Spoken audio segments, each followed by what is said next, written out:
Welcome to my channel, where there are interesting and equally sensational stories.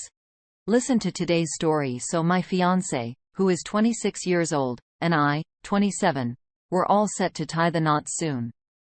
We've been planning this for quite a while, and everything was finally falling into place. Invitations were sent, service providers were booked, and we even had our vows ready to go. All we were excited about was the big day. But as the day got closer, I started having more doubts about it. Whenever I was home, my fiancé became guarded and panicky, which made me suspicious. I tried talking to her about it, but she kept insisting that I was imagining things and blamed it on wedding jitters. I decided to go along with it and pretended everything was okay. Then one day, I noticed a manly scent in the air when I came home. It definitely wasn't mine, so I casually pointed it out to her. I wondered if she had someone over or if she bought a new perfume that didn't suit her. She seemed taken aback by the suggestion and acted like she didn't even notice the scent herself. She brushed it off, saying it was probably from someone with a strong she encountered while out in public, but I couldn't shake the feeling that something wasn't right. My instincts kept telling me to dig deeper into the whole situation. So here's what I did. I secretly set up a little camera on her home bookshelf in the living room without letting her know. I acted totally normal and even went to work as usual the next day. When I returned home, we chatted about our day wedding stuff. And all the usual end-of-day talk. After making sure she had fallen asleep, I checked the camera footage. Turns out, I saw her making out with a close mutual friend in the living room and then going to the bedroom. I didn't dwell on the video.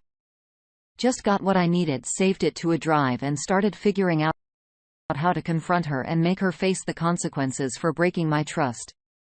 I pretended to be clueless the whole time leading up to our wedding day. It was too late to cancel everything, so I went ahead with the plans. On the big day, I told her I had a surprise in store since I'd be waiting at the end of the aisle before her. While she was getting ready, I managed to hand the DJ a pen drive containing the incriminating footage. Then I got into my position wearing a smile on my face. Partly because I knew she had no idea what was about to hit her. I posed for photos, greeted guests, and made sure I knew where our mutual friend was seated before it all went down. He didn't even seem guilty. Finally, my fiancé walked down the aisle, and the priest got to the part where he asks if anyone objects to the marriage. No one said anything, not even the mutual friend who was involved with my cheating fiancé. It looked like we were moving forward, so I decided to lighten the mood and said, "I do." The guests laughed too. Maybe they thought I was kidding. But I stuck with it. I called the friend over, and he looked totally shocked. That's when I think my fiancé realized what was happening, and she was silently pleading with me not to cause a scene. But I motioned to the DJ to play the footage and told her that she should be with our mutual friend since they seemed to be meant for each other. I gave them my blessing and walked away. She started crying, saying she just got cold feet, and chaos broke out among the guests. Everyone was yelling accusations from all sides, and some people got really worked up. The priest was bewildered. My fiancé was in tears, and the mutual friend disappeared into the crowd. Needless to say, we returned the rings. And I told her we were done. She and her family are not happy with me, claiming there was a better way to handle the situation. But, hey, emotions were running high, and it was the way it played out. I really let them have it about my fiancé's promiscuous daughter and demanded they pay me back for all the money I spent on the wedding. Otherwise, I threatened to post the video on my Facebook. My ex totally freaked out at that, so I'm hoping they'll cough up the cash soon. That's the messy situation I'm dealing with right now. Update. My ex's parents agreed to reimburse me when they looked all stress. I think it's probably coming from their retirement savings. I feel bad for them, to be honest. I'm a 40-year-old guy, and back in November, I left my ex-wife Z, who is 37. In March, she convinced me that we should open our relationship after about 3 years of her shutting me out physically, sleeping on the couch, and claiming she might be asexual and not interested in sex anymore. She said we should do this for me and mentioned she already talked to a mutual female acquaintance, A, about having a threesome, and I seemed interested. I was like, okay. But I had 3 conditions. We could each veto bad partner choices, we'd use protection, and we'd be honest about everything. About a month later, Z asked me to take the kids to my parents' place for a weekend so she could have a friend from work over for drinks and a movie. I brought up our thing with A, and she acted like she didn't know what I was talking about, saying she barely knew A. At that time, she had me convinced that I needed antipsychotics against my doctor's advice, and that I was schizophrenic, making me doubt my own memory and judgment. During that time, I messaged A on Facebook, and she confirmed that Z hadn't contacted her at all. So I confronted Z about it, and she denied ever discussing anything with A, claiming it wasn't my business. When I got back home after visiting my folks, the living room smelled like Zach's, as if they had a wild session on the couch and didn't even bother covering it up. I checked my outdoor security cameras and accidentally overheard them having a smoke break. I didn't want to listen, but I couldn't stop myself. I heard her saying how things would be different if I wasn't in the picture, and then they did stuff outside on the porch after midnight, right in view of our neighbors' windows. She even had the nerve to say, "I thought you were asexual now." When I questioned her about it, she replied, "I never said that. Maybe you need more meds." It was so hurtful. Over the next few months, I took the kids away every weekend and watched them 2-3 times a week so she could go on dates. Our date nights became even worse. She started having sex with me once a week around that time, but she still wouldn't sleep next to me. The whole situation was just heartbreaking and confusing. The following week, she went and found a date on FetLife who physically harmed her at her request, leaving her black and blue. It was so severe that she had to take a week off from work and didn't even leave the couch. I was absolutely devastated, realizing our relationship was in trouble. I searched for a couples therapist named T. However, Z refused to see her just because T happened to be black. Before finding T, I made sure she was capable of helping me deal with my issues independently. And I started regular therapy with her when Z backed out. Over the next few months, I really tried to be okay with the open relationship, even though I couldn't find anyone interested in what I had to offer. Z suggested it was because I was too old, fat, and unattractive. In an attempt to understand her needs better and why I wasn't meeting them, I met and befriended her regular partners. But during this time, I discovered she wasn't using protection with any of them. There were about 6 or 7 other guys by then from what I could tell. Ironically, the only people I engaged with in the open relationship were 2 of the guys Z was frequently hooking up with. She made me feel guilty for every step I took in the open relationship, so I started hiding these interactions from her. Back in August, I got into a 5-car pileup, lost my new car, and got a severe concussion. It left me with loads of debt, a $600 monthly car payment, and no car to show for it. I started working even harder to make up for the financial gap, only taking 1 day off each month to hang out with a friend, who she was seeing at the time, and his girl, and we'd usually end up getting drunk at their place. During all this, I was also taking care of our 3-year-old and my 11-year-old stepdaughter whenever Z wanted to sleep away. It was tough, and the lockdown made me feel even more isolated and lonely. Then Z found out that I was having threesomes with her first open relationship boyfriend and his girlfriend when we got together a couple of nights a month for drinks. She exploded and accused me of being a deceiver, a cheater, and a liar. I didn't even know that was against the rules, since she hadn't told me all the details of her open relationship. So I stopped hanging out with them, hoping to make things right. She immediately dumped that boyfriend. After that, she brought home another guy. C. I didn't trust him, and tried to veto him. I knew him from before, but Z said it was none of my business and that I had no say in the matter. C and I were buddies back in high school. One night, when we were both around 19 or 20, he showed up at my parents' house with a busted nose and a black eye. His dad had beaten him up badly, and he said he was leaving our hometown forever. I made a big decision that night and quit my job and broke up with my girlfriend. We both hitchhiked to a big city together. But after about 2 weeks, he left me high and dry with nowhere to go. He was done with the homeless life, and just called his mom to buy him a bus ticket back home. I was stuck in the city, and it took me nearly a year to find my way off the streets. I had to do some sketchy stuff for some shady people just to survive and get food. I really regretted having to associate with such dangerous folks, and one night, I saw something that made me realize I had to leave town. Thankfully, I had managed to save some money by then, so I got out of there.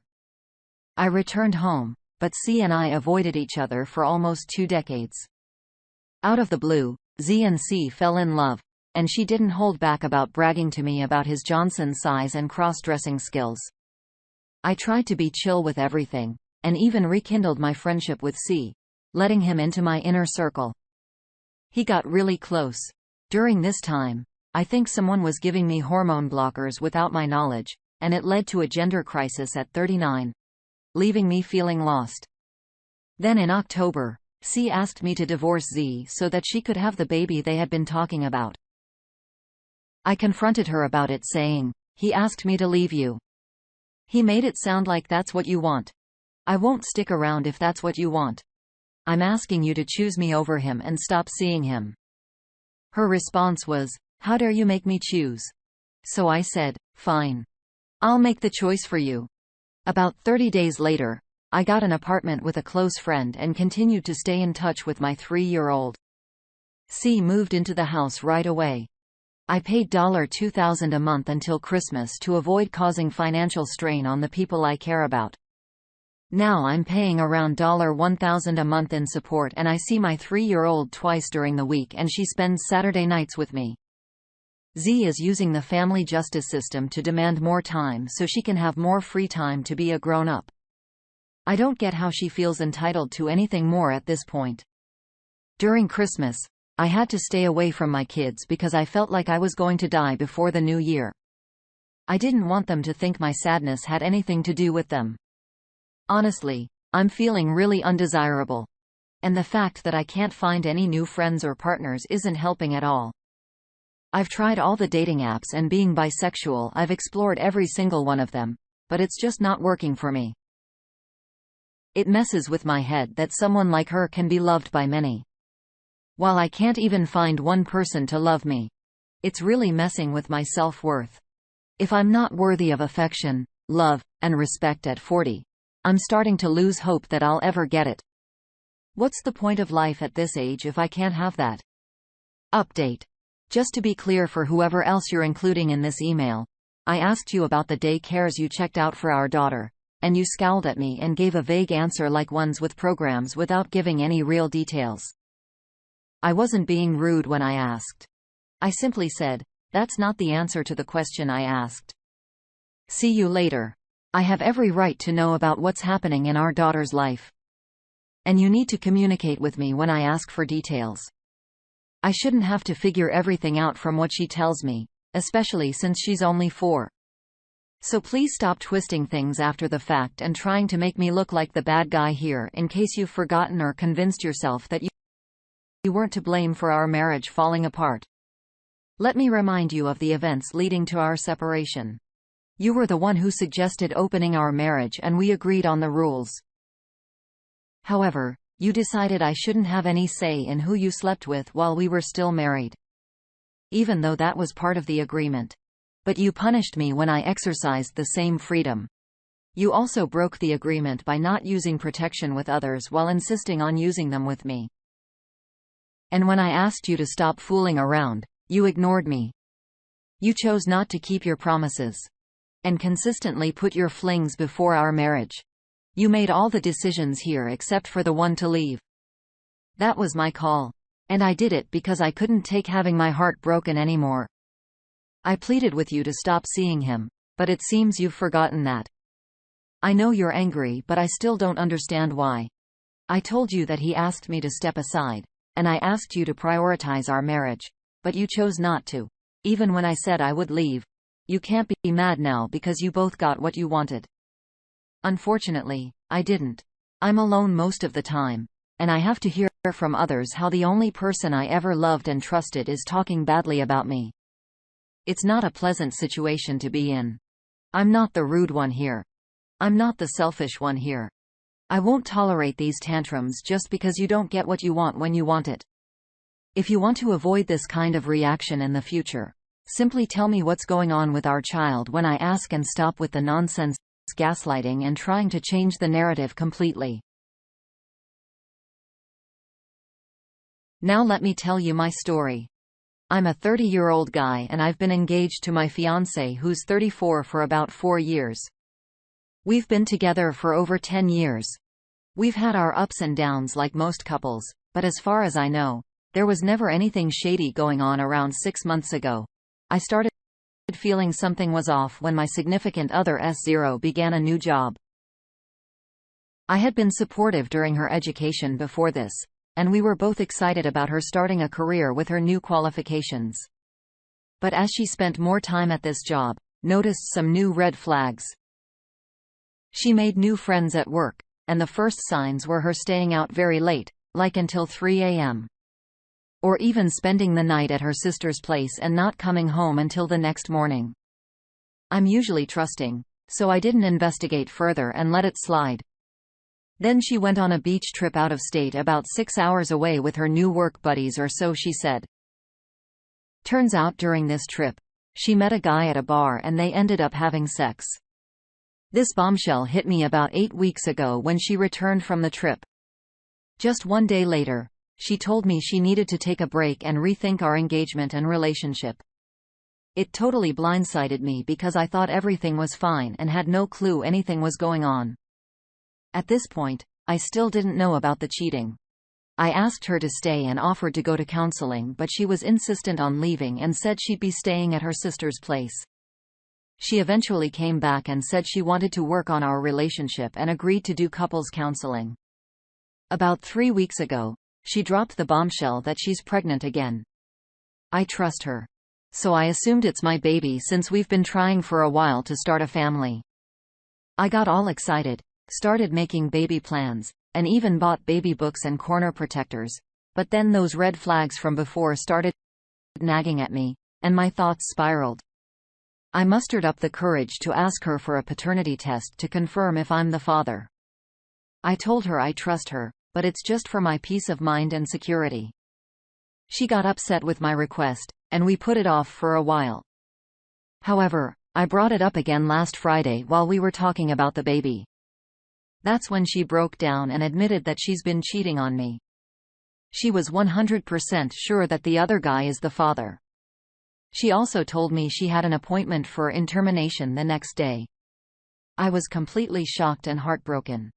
I haven't freaked out yet, but I'm still trying to process everything. I told her I'd take her to the termination appointment since it was quite far away and I didn't want her to get sick or anything on the way back. Later on, she confessed that she met this guy during her beach trip and they had sex. Then I assume they met again when she stayed at her sister's place, but she denies having sex with him for a second time. I don't really know if there were more encounters. She might have left some details out. According to her, the guy told her he doesn't want anything to do with the baby and suggested she get a termination. It must have been tough for her to hear that, especially since she's been wanting a baby for a while. He even had the audacity to suggest that I raised the child. Can you believe that? I guess they talked about me. Who knows? Maybe if I wasn't bringing up paternity testing, I could have fallen into that trap. I had no choice but to leave our apartment and move back in with my parents. She's saying she loves me, but I'm devastated and can't see any way to fix things at this point. I'm just so heartbroken about the life we had together falling apart. Plus, I lost my buddy, her dog, in all of this mess. Though I'm at home with the dog now, dealing with the aftermath of a relationship crumbling is tough. I'm lost and looking for advice on what to do next or how to start healing because right now, I feel numb and lifeless. Thanks everyone for the support. Reading your comments is really helping me handle this situation, and I'm grateful for it. I've already moved out about 85% of my stuff. The rest is in storage, all bundled together. So I'll need to schedule some time with my ex-fiancé to go through it. Once that's done, I'll be completely moved out. I made sure to take everything valuable with me. Regarding the lease, it was cancelled, but she hadn't fully moved out yet. So I had to help her get rid of the remaining items. It turned out not to be as much as I thought, and we cleared everything out in about 2 hours. After that, I said goodbye without any affection and left. And I haven't seen her since. The only other thing left was the car insurance, which I cancelled and got a new policy. I texted her about it, giving her 10 days to find a new policy. I gave her plenty of time to sort it out, but I don't know what she did. And honestly, it's not my problem. I haven't spoken to her since I sent that text. And she hasn't tried to contact me in any way. I don't actually want her to reach out to me. In fact, I'm quite glad she hasn't tried to call or anything. I talked to the landlord and they said they'll send me documentation about the early termination fee and how to pay it. When I went online to their renters portal, my account was deactivated, so I can't see anything there. The landlord mentioned they already have another renter lined up. I'm a bit puzzled about how this termination fee will work since they haven't sent me anything yet. I'm wondering if there's some COVID-related reason why they haven't charged me or if there's some other clause I'm not aware of. But so far, I haven't paid any of the fee, so I'm just waiting for it to show up in my mailbox someday. I'm assuming they'll send it, but it would be a pleasant surprise if for some reason I didn't have to pay that $3. Besides that, I'm doing well. Surprisingly, I haven't gotten emotional or shed a single tear about her or our relationship ending. I feel free. You know? I've been keeping myself busy at the gym with my side work and enjoying my hobbies whenever I want.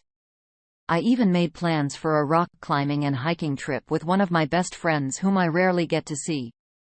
It's so liberating to do things I want without having to check with someone else, worry about money, or coordinate schedules. I can just do whatever I want now, and it's amazing.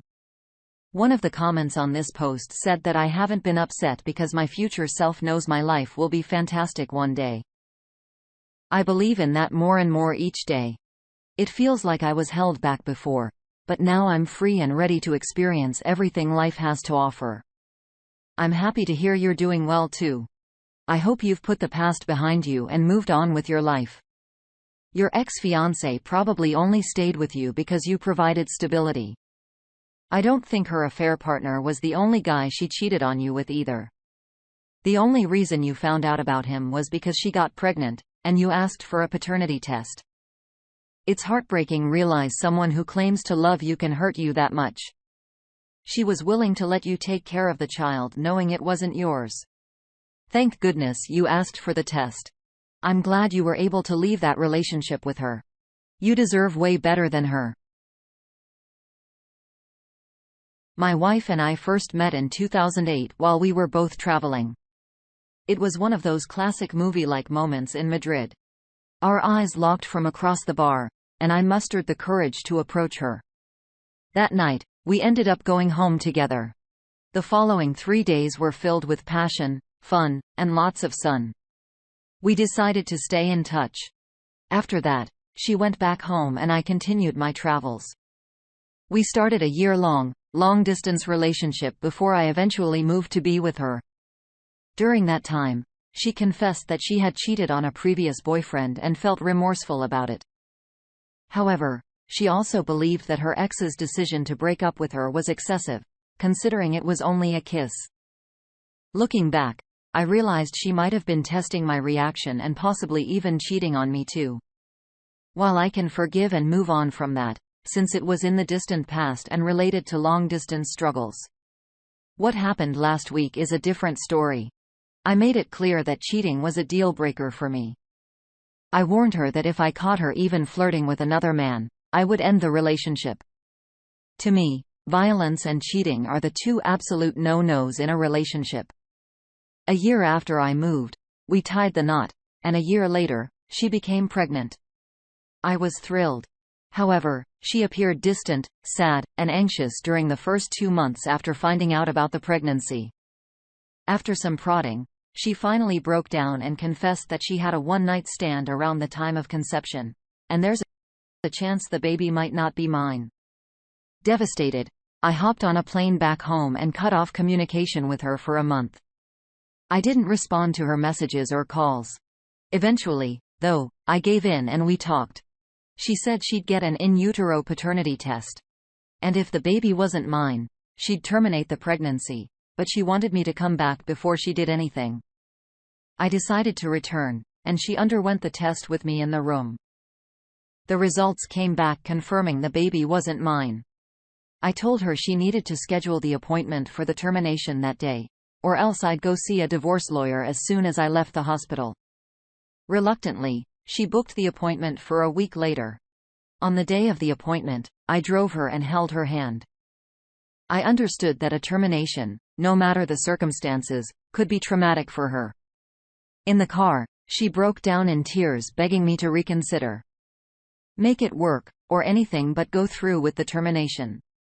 But I looked her straight in the eye and said, "Do whatever you want with your body and your life. But I won't raise a child that isn't mine. That kid would constantly remind me of your betrayal, and I can't put myself through that. So it's either termination or divorce." Just to clarify, I wanted a divorce right away. When she hesitated, I immediately leaned towards divorce. I never tried to convince her otherwise. I did advise against termination, but she wanted to keep the baby and save the marriage. She made it clear that she'd terminate if I left, even if the baby was mine, and that she wanted specifically to keep the child and have me raise it with her. But that wasn't happening. She asked if I'd give her another chance if she had the baby, and I said yes because I still loved her. But honestly, I wasn't willing to play the role of a father to child born out of her infidelity. In the end, she chose the termination. She had complications and bed rest was needed for a month. But things changed after that. She became distant, unaffectionate, and cold. The spark between us was lost. I tried my best to salvage the relationship, but she didn't seem interested. One night, after a few drinks, she confessed that she resented me for making her choose about the termination. In the heat of the moment, I lashed out, telling her she deserved to suffer for what she did.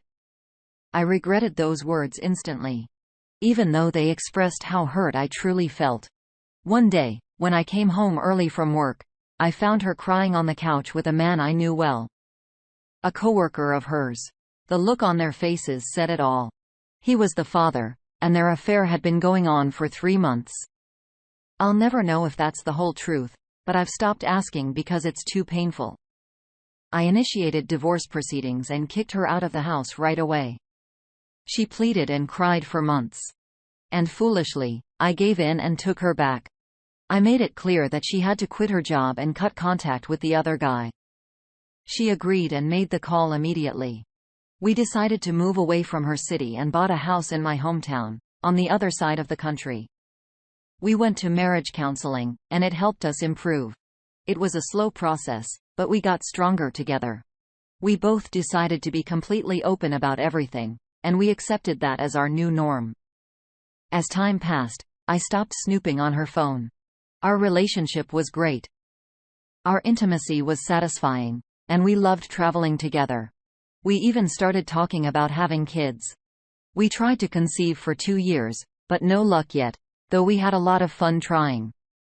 This went on for years. And I felt completely secure and open with her when the recent incident occurred. She had been a bit distant for a few months, but I wasn't overly concerned. Whenever I asked her about it, she'd reassure me and be affectionate. But when left alone, she became quiet and sought her own space. One night, she was out drinking with friends, and I was at home. I woke up at 4 a.m. and heard her talking downstairs. When I went out to ask if it was her, she didn't respond. I had a feeling she was on the phone, and considering the late hour, her recent distance, and her questionable loyalty in the past, I decided to eavesdrop. She was giggling and flirting, saying stuff like "I miss you too," and "I love you too." I knew it was him. I was sure of it. Then she started talking about the hotel. How great the room service was and when she could see him again, and I couldn't take it anymore. I stormed down the stairs like a raging bull and she knew she was busted. She started yelling, screaming, and cursing at me, trying to cover up her tracks. She said she had been to a doctor, and during the termination, they discovered some kind of problem. She was drunk, slurring her words and crying, but amidst all the chaos, she admitted that her uterus had been damaged, making it unlikely for her to ever carry a baby to term. She had found this out 3 months earlier, right around the time she started pulling away from me. I snatched the phone from her hand, and she tried to get it back. We wrestled back and forth until I pushed her onto the couch and told her not to move until I said so. I sat on a chair opposite her and went through all the details. There were half a dozen text messages from him, asking when she'd leave the bar and saying how much he missed her voice and how much fun they had together. Obviously, all the other messages had been deleted, but she hadn't gotten a chance to erase the ones from that night yet. I read the messages out loud, and she glared at me with anger in her eyes. I kept asking her to explain herself, and eventually, she jumped up and started screaming again. She yelled that she took a day off work and drove to meet him halfway, spending the whole day with him in a hotel. She said that when she got the news from the doctor, she saw me as an enemy and he was her ally. She screamed that she wasn't sorry and that I had ruined her life. I yelled back that I was glad she got the termination, and if I could, I would also make him disappear from her life. She slapped me across the face, so I slapped her back equally tough. It was open-handed, but I hit her much harder than she hit me. She fell back onto the couch, stunned, and in disbelief. Holding her face and starting to sob, she reached for her phone and I grabbed it from her, then threw it, smashing it against the wall. I went up to my room and paced back and forth while she stayed downstairs crying, and that's how we spent the night until morning. When I went downstairs, she was asleep. I woke her up and told her to take a shower and leave. I had already scheduled an appointment with my lawyer to file for divorce, and she couldn't stay in the house while I was gone. She cried and pleaded with me not to go through with it. She claimed she was drunk and didn't mean what she said. She admitted that she made up the story about meeting him just to hurt me, and that I was the only one for her, and so on. She apologized for hitting me and said she didn't need an apology for me slapping her back because she deserved it. I agreed that she deserved it and told her it was good she wasn't waiting for an apology because she wouldn't be getting one. That was last week. This week, she's back living with her parents. She calls me 10 times a day and sends long weepy text messages that I don't read or reply to, as my lawyer advised me not to contact her unless through him. I'm proceeding with the divorce. Update: an important note I forgot to mention earlier and I've answered it in various comments now. She told me she didn't want to raise the baby alone. If I divorced her, she would go ahead with it. She didn't want to keep the baby, and I convinced her to get rid of it. However, she wanted both of us to keep it and raise the child of the man she cheated with. At that point, I still believe the pregnancy was the result of a one-night stand she had during a weekend away with her friends, but she wasn't really away with her friends.